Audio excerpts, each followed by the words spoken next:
everybody, welcome back to the stream. So if you were watching the last stream, you got to watch as I played some Cultist Simulator.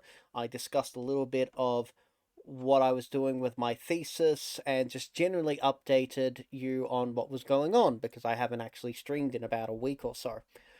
So now we're going to move on to doing something a little bit different. I am not going to stream a game this time for at least the next hour, which I think I have to go out in an hour or so. But, so I don't have a lot of time.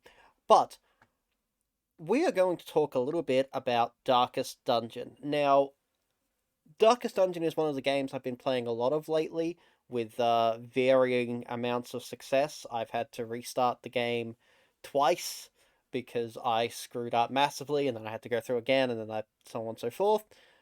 And then I discovered during the third run that the goal that I was going for, I figured that there would be lore with the bosses. The first one didn't seem to give me much. And then after the second one, I realized that the bits of lore that I was getting was the little bit of audio before I go into the dungeon, before I delve in. And what I realized is that that is most of the lore in the game. So anything Lovecraftian, the game itself does not appear to be very Lovecraftian at all. It does have a couple of mechanics that I can see why people have called it Lovecraftian, but as I will show you just quickly, based on what we've seen so far, there's not enough there to make it count as particularly Lovecraftian. There's a little bit of the aesthetic, and remember that the aesthetic is not simply the visuals, it also includes the style of the game, like how it presents information. So the horror is essentially the type of story and the genre, and the aesthetic is matters of how it's presented as well as the visuals.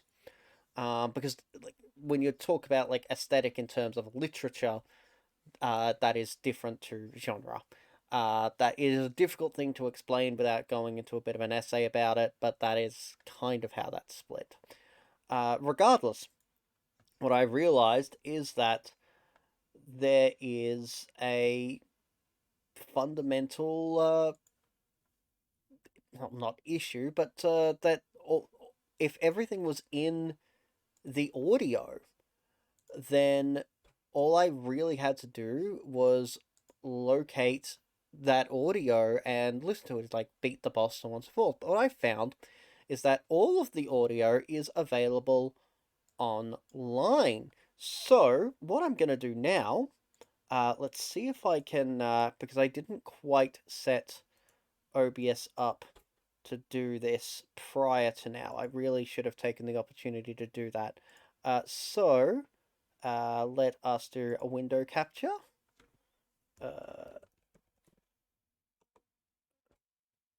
Not, oh, actually, yes, that is exactly what we're looking for. Okay, so you should now be seeing the web page where we can listen to all the audio. So this has all the different characters. Now we did actually encounter the prophet, and we did actually encounter the necromancer. And I figure like I could read them or I could play the audio for you so that we can listen to it together. I might play the audio, that might be a bit nicer than you listening to the sound of my voice in particular. But before we continue, actually, yeah, so this is all the lore. As far as I can tell, this is pretty much all the lore the game has contained within this section of the page. So we can, in principle, read this and decide, is the game Lovecraftian or not? Because the only other Lovecraftian elements that I believe are in the game are, hey look, there's this monster and it has this visual aesthetic. Hey, there's this monster and it has this visual aesthetic. So let's have a look. All right, so Excavations beneath the manor were well underway when a particularly ragged indigent arrived in the hamlet.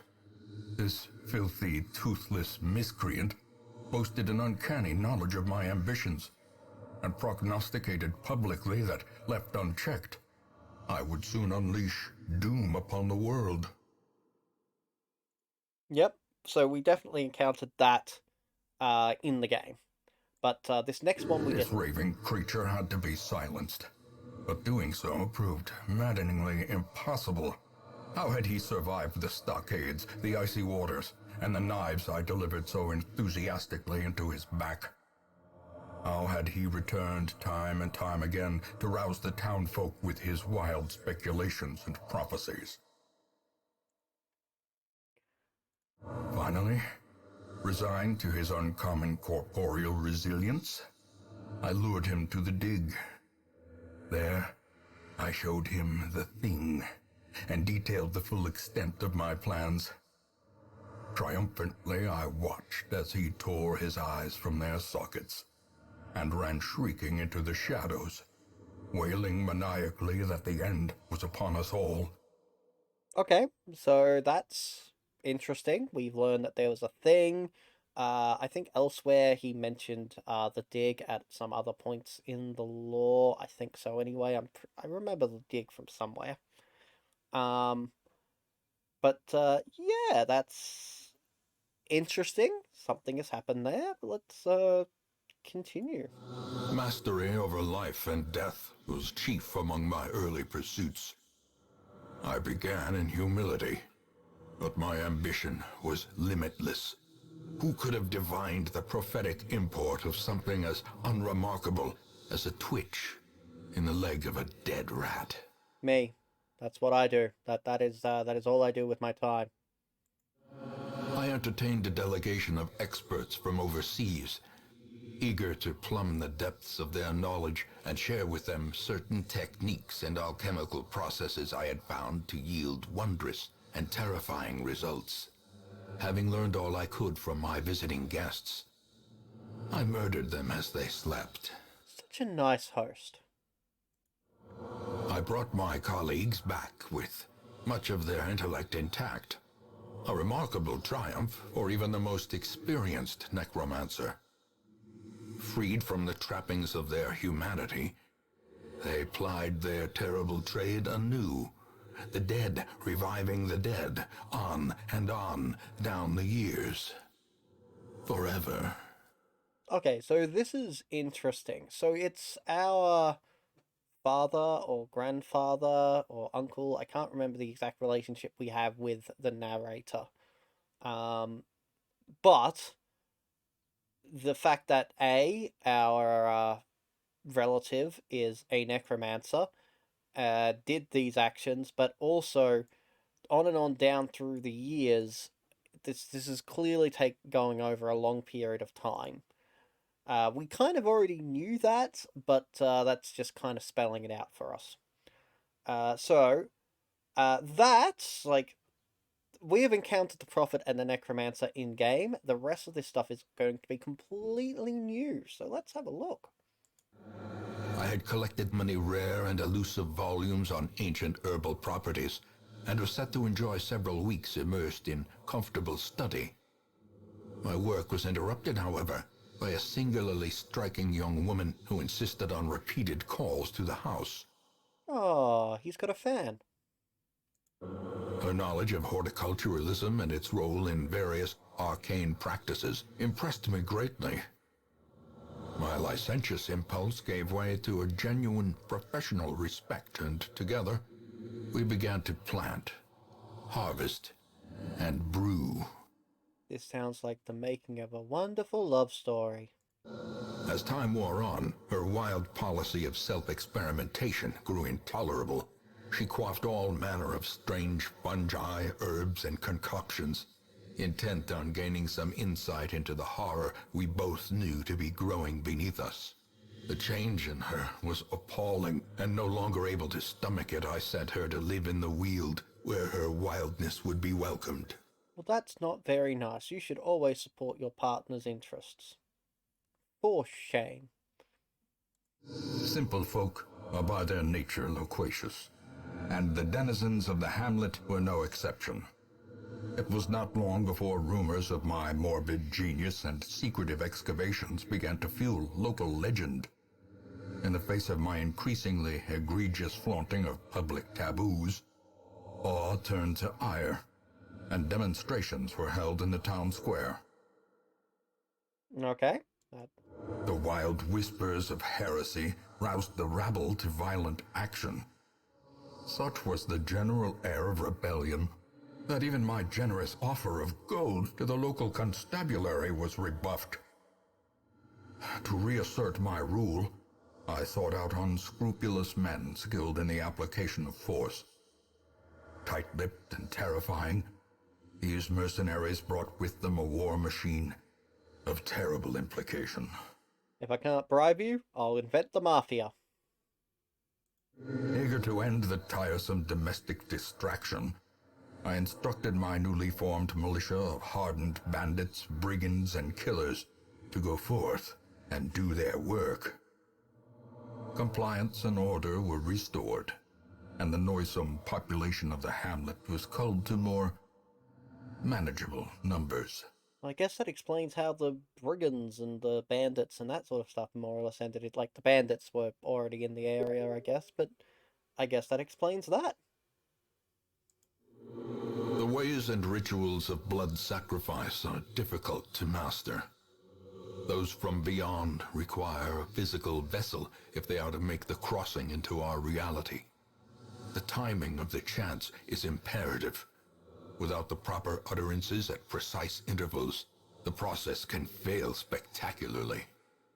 Okay, this is the Swine Prince. I don't actually have any idea what that is. Let's have a look at an image of, okay, that is a thing. That is a thing. My first attempts at summoning were crude, and the results disappointing. I soon found, however, that the type and condition of the host's meat was a critical factor. The best results came from pigs, whose flesh is most like that of man. Okay, so we're summoning some sort of demon creature into pig suits. Cool. The great thing I had managed to bring through was brutish and stupid. Moreover, it required prodigious amounts of meat to sustain itself. But this was only a trifling concern. After all, I had a village full of it. I feel like there should be more to this story. We're only getting snippets, but this sounds like the beginning of the story. But presumably, and I'm very much saying presumably, but I'm pretty certain I'm right on this, the next part of the story is, and then we killed it. It's like, there's years of what happened in the meantime. Did it terrorize the population? Did it do, like, it feels like there's a story there and we're just not gonna be told what it is. My zeal for blood rituals and summoning rites had begun to ebb, as each attempt invariably brought only failure and disappointment. Progress was halting, and the rapidly accumulating surplus of wasted flesh had become burdensome. What, you couldn't just feed it all to your pig demon? Let's have a look at what the flesh actually is or looks like. It's, I guess it's John Carpenter's The Thing. I guess that's exactly what that is. Alright. I could not store such a prodigious amount of offal, nor could I rid myself of it easily, possessed as it was by unnameable things from outer spheres. When excavations beneath the manor broke through into an ancient network of aqueducts and tunnels, I knew I had found a solution to the problem of disposal. Okay, yeah, sure, just dump things into the tunnel. Sounds great. The spasmodically squirming, braying, and snorting half-corpses were heaped each upon the other until at last I was rid of them. The warrens had become a landfill of snout and hoof, gristle and bone, a mountainous, twitching mass of misshapen flesh fusing itself together in the darkness. Again, this just sounds like the beginning of the story, and like these two stories feel like one solves the other. Like, this needs meat. There is your meat. Like, why is that the solution? Which order did they appear in? I don't know. I don't know. My lofty position wasn't always accompanied by the fear of office. And there was a time when I could walk the streets or raise a glass in the tavern without concern for molestation. Faithful as the tide, one precocious village waif made it her hobby to shadow my every errand. It was charming then, troublesome later. Okay, another fangirl, I guess. In financial desperation, I struck a bargain with the ancient things that surfaced in search of sacrifice when the moon was right. Their price was the delivery of an obscure idol, and one other item of more troubling portent. The pact struck. My newfound accomplices slipped silently beneath the brackish water. A fearful stirring at the edge of the torchlight betrayed a familiar witness, and gifted me with malign inspiration. Okay, so this is the Cove, and from what I understand, the Cove is the more Lovecraftian element. When people tell me that Darkest Dungeon is Lovecraftian, they tend to specifically refer to the Cove. And I can kind of see a little bit of what they're talking about. I mean, ancient things that surfaced in search of sacrifice when the moon was right. Yep, that's relatively on the mark, from a trope perspective. Um, Under the brackish water. Yeah, I can see where they're coming from with that. Under the blood moon, I lured my wide-eyed prey to the pier's edge. Before she could properly appreciate her position, I clamped on a manacle, chaining her to the leering idol. A small push was sufficient to send both into the icy waters. And when at length the tide receded, jewels of the most magnificent grandeur lay scattered upon the shore. Okay, so I like this. This feels like a kind of like it's a complete story, as opposed to those other ones, which just sounded like, the start of a story, which, we miss out on the middle and ends with, and then we killed it. This actually feels like essentially a complete story. So that's actually kind of better told than the other ones. Um, that said, is this Lovecraftian? Uh, right now, right this second, I am going to say no. And just to cover it off just a little bit. So we have here my pyramid. So that is the Lovecraftian horror pyramid. I've talked about this quite a few times, including in the previous video, so I'm not going to go too much into it now. But I have several points on the aesthetic side and several points on the horror side. I don't have all of my own points memorized, so I will have to sit down, go through the points, and analyze where this sits on the basis of those points with the proper list in front of me. But right now, I'm not sure it's going to go up from here. Like, it might go up 1 point, but I'm not actually sure it will. And it's kind of important to note that just because it has water and sacrifices, or, a relationship to an unknown thing in the water, that doesn't inherently make it Lovecraftian. You have started playing into some of the tropes, absolutely, but there's a lot of other things that do that. Markin does that. Quite a few other authors, several of whom were either the contemporaries of Lovecraft or came before Lovecraft, and have their own style of horror. A, a lot of them have those sorts of things too. So we are looking for what makes something uniquely Lovecraftian, and so far we haven't got anything that I think is uniquely Lovecraftian, but it might be enough to push it up a point or two, potentially. Again, I could be mistaken when I go back over my criteria, I may go, actually, no, there were at least 3 or 4 points that have been raised here. But we'll see. Prying eyes had become a nuisance along the old road, and so I undertook to receive my most curious deliveries by way of marine shipments. A sheltered jetty was accessible by a narrow stone stair off the back of the manor, and a discreet system of pulleys could hoist even the heaviest prizes up the rock face from a securely tied dinghy below. Okay, okay. I employed a crew of particularly unsavory mariners, who for a time sailed the four corners at my behest, retrieving many valuable artifacts, relics, and rare texts. Predictably, they increased their tariffs to counter my intense stipulations of secrecy. Such resources had long been exhausted, of course, and so I prepared an alternative payment. Okay, so that's actually quite interesting. Um, the first one, followed by, the first half of the second one, I actually kind of assumed that this was happening before a lot of the other stuff that's going on up above.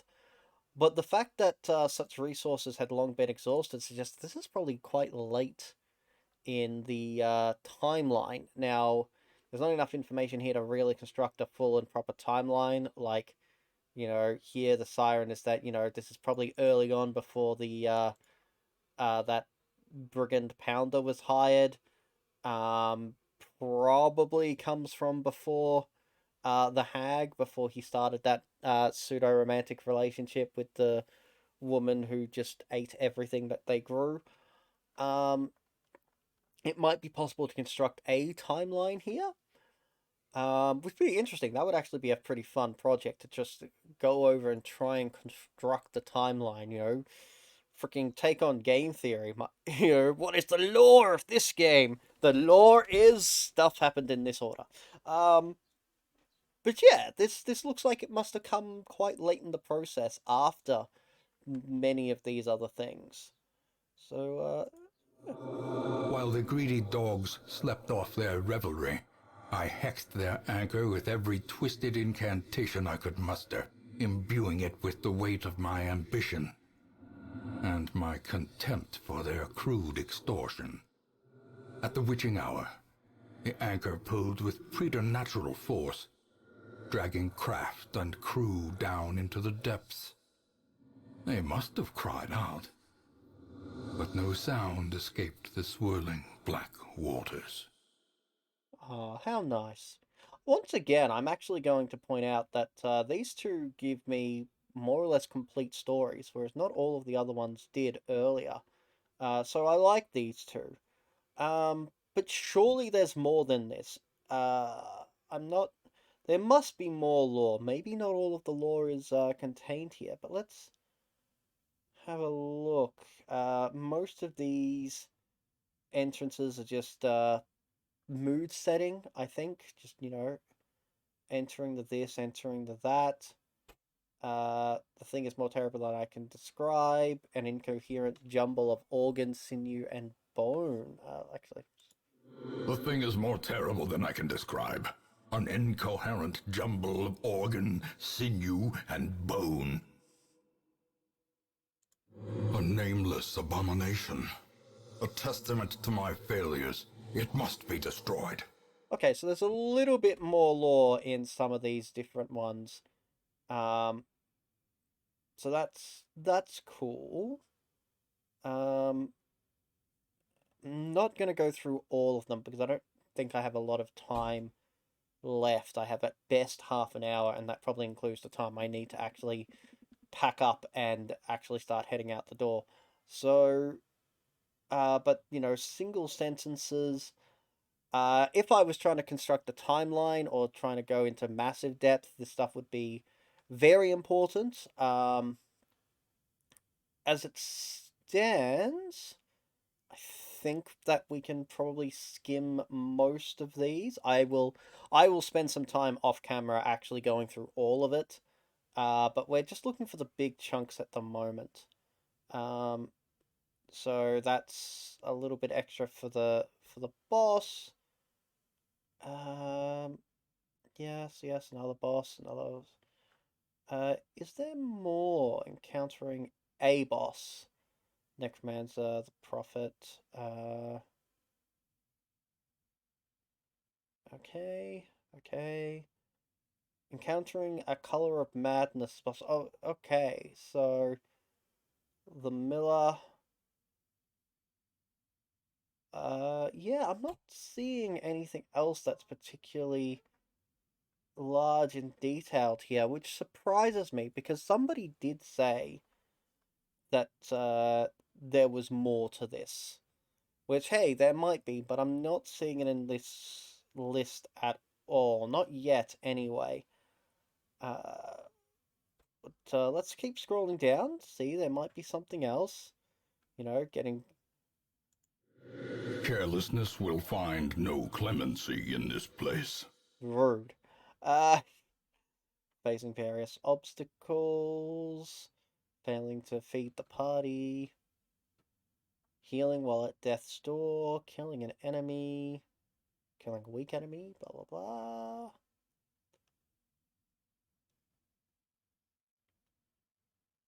I mean, there's quite a few lines of dialogue, so filling your inventory,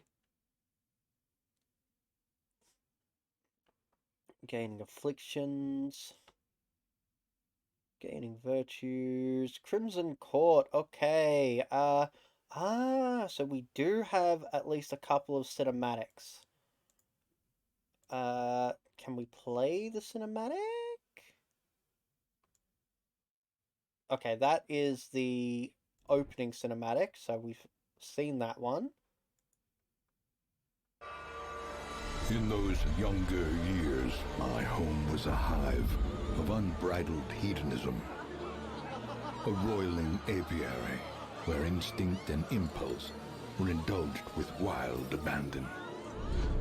A bewitching predator slipped in amidst the swarm of tittering sycophants. Though outwardly urbane, I could sense in her a mocking thirst. Driven half-mad by cloying vulgarity, I plotted to rid myself of this lurking threat in a grand display of sadistic sport. But as the moment of murder drew nigh, the gibbous moon revealed her inhuman desires in all their stultifying hideousness. Well, that was nice. So did you stab her?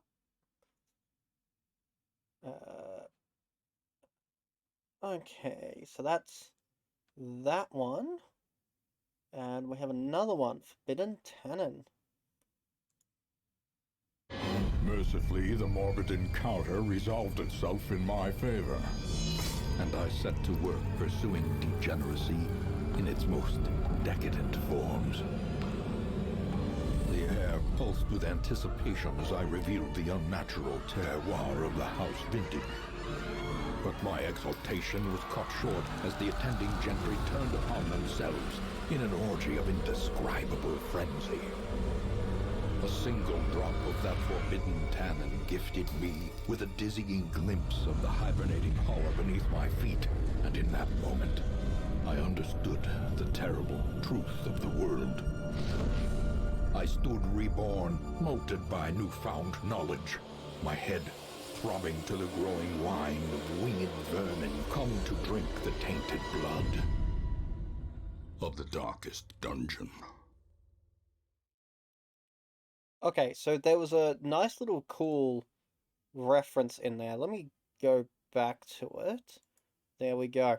So that in the game is usually the symbol for something like stress relieving. So you get a critical hit and it relieves you. It removes the stress.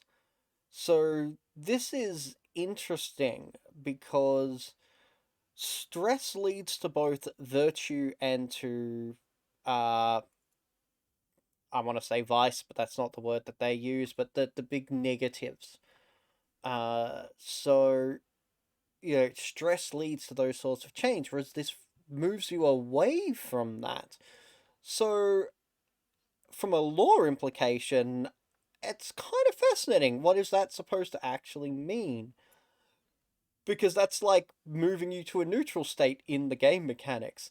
But here it feels like revelation. So, I might have to give that one some thought, just in terms of just lore and story. But I think we can move on, and this is the ending, the last of the cinematics, I guess. Victory. A hollow and ridiculous notion.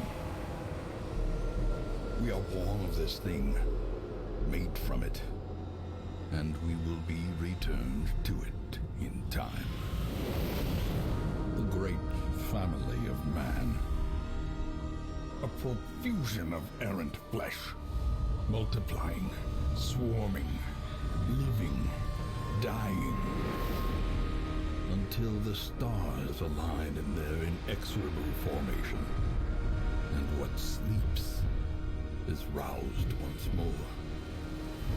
To hatch from this fragile shell of earth and rock, and bring our inescapable end.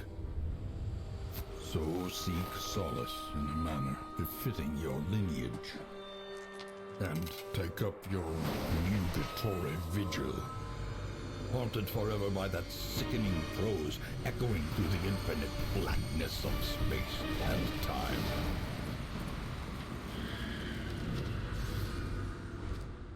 Ruin has come to our family. Okay, so that is interesting. So I can definitely see on that where people are getting the Lovecraftian science, Lovecraftian vibes, and all that sort of stuff. Like, there's definitely some points to be made there. I'm trying to figure out, because that's the ending, right? And I didn't see anything leading up to that in the dialogue options that we got earlier. There was no, here is the final boss bit of text. So maybe we missed something, or maybe it's deliberately not been included. Um, versus the final boss. Oh, that's somebody's playthrough, I guess. Um, but I'm just wondering because I believe that monster we kill it. I'm pretty like that's what the thing. And ridiculous. This thing, I'm pretty sure. I will have to double check. I'm pretty sure that's the final boss. After you defeat the Heart of Darkness, let's have a look. Behold the heart of the world, progenitor of life, father, mother, alpha, and omega, our creator and our destroyer. Okay, so yeah, this is supposed to be that it is the final boss, classified as a cosmic entity. It has a terrible ability called Come Unto Your Maker, which instantly kills a hero regardless of HP or stress. Wow. The player must select which one of your heroes dies, meaning you have to be strategic as to who should stay and who should die.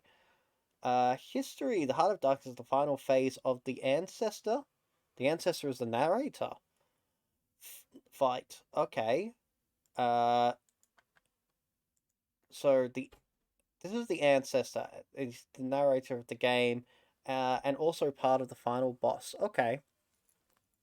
Let's have a read of this first. As paradoxical as it may sound, we know very much and very little about the enigmatic man who is our ancestor. The biography will mostly be speculation based on a reconstruction of the timeline of events that led him down this path of knowledge. Okay, so this is. I will have to read all of that just to give myself as much context as possible. First form, following some stats dealing with the collector, blah blah blah, and then he becomes this, which is his second form. Blah blah blah blah blah. When killed, he becomes a gestating. Uh, he will cocoon himself within a gestating heart, which brings us to that thing. Second to last form of the final boss, and then it becomes that. Cool. Alright, so back to here. In true Lovecraftian style, yep, there we go. It is a slumbering, ethereal, and omnipresent deity manifested through your ancestors' misdeeds, whose form became a vessel for the creature to cross over. It is the being that is revealed by the cultists and priests of the Darkest Dungeon who have, under the influence of its cosmic power, become distorted entities of multiple mouths, eyes, and tentacled appendages. So horrible is its influence that the inhabitants of the hamlet will appear momentarily disfigured in similar fashion to the Darkest Dungeon fiends after the first mission is completed. Okay, cool. So that's. It looks like this game does actually have more narrative than I gave it credit for. So that's cool, and I guess I might play through more of it in my own time. Then we've got the strategy, surviving, gallery, trivia. While the name of Heart in Darkness is a reference to the novel Heart in Darkness, is itself a reference to Nsu Gnub, the Heart of Ages from the Call of Cthulhu role-playing game. Okay, so that is a very direct rip from not quite Lovecraft, but from Cthulhu mythos in general. This is supported by Nsu Gnub being trapped within an alternate dimension, being responsible for spawning all the monsters in the known universe, just like the Heart of Darkness. Uh, Da, da, da, okay. It is believed by some that the monologue is the gloomy and baleful ending, which includes similar imagery to the opening cinematic, and concluded by the lines "Ruin has come to our family," implies that you, the in-game direct blood relative, will be directly responsible for the rebirth of this great and terrible evil at some point in the future. However, the earliest verses of the monologue establishes the understanding of the thing as the originator of all earthly life. Furthermore, it continues with the line, "the great family of man." As such, any subsequent lines, including that signature quote, referring to the family and lineage, actually refers to earthly life as a whole, not just your bloodline. Yeah, I can see that. Um, okay, so look, that's interesting. I think we have enough information now that we can actually decide precisely where on the pyramid. Let me just bring that up again. I think we have enough information to decide precisely where Darkest Dungeon is going to end up. And without having gone through the criteria, I think it is actually going to shift up a point or two. It may even move a little bit more over onto the horror side. I think it probably will move a little bit onto the horror side. But we will see. Next time I stream, I will have a brief little thing where I show us where Darkest Dungeon has ended up. But for now, I think I am going to leave the stream there. I have to leave in about a little under 20 minutes, so might as well end it here where it's a nice, relatively comfortable time to end. Uh, Thank you very much for joining me, everybody who did join me. I can see that I've still got a few of you. Oh, what's this? Sorry, I did not see your message. I strongly apologize, Shayla Faye. So, I was streaming Cultist Simulator, and after doing that, I switched over to this with Darkest Dungeon. Darkest Dungeon is a very long game, and I was becoming increasingly convinced that there was very little Lovecraftian narrative to be had. So I jumped onto the wiki to try and find something, and I found this. I found all of the, well, most, if not all, of the audio for bits of lore. And based on what I just read here, it sounds like there is a little bit more story and narrative that comes out in the gameplay. But I think most of what the game will offer me, I can already get from here. I will play through the entire game myself, but I think this is enough information to actually decide where the game is going to end up. So, uh, thank you very much for joining me. I apologize, Shayla, for not seeing your comment earlier. I must not have been paying enough attention. Um, but yeah, I will. I probably will not be streaming anymore tonight. I may stream again. I probably will stream again tomorrow. So maybe expect another stream in about 18 hours from now. For those of you who are overseas, I can't tell. Well, I don't know what time it is for you, but whatever time it is right now, assume I'll probably start streaming again in around 18 hours or so from now. In the meantime, I hope you have a lovely whatever time of day it is for you, and I will see you next time. Farewell.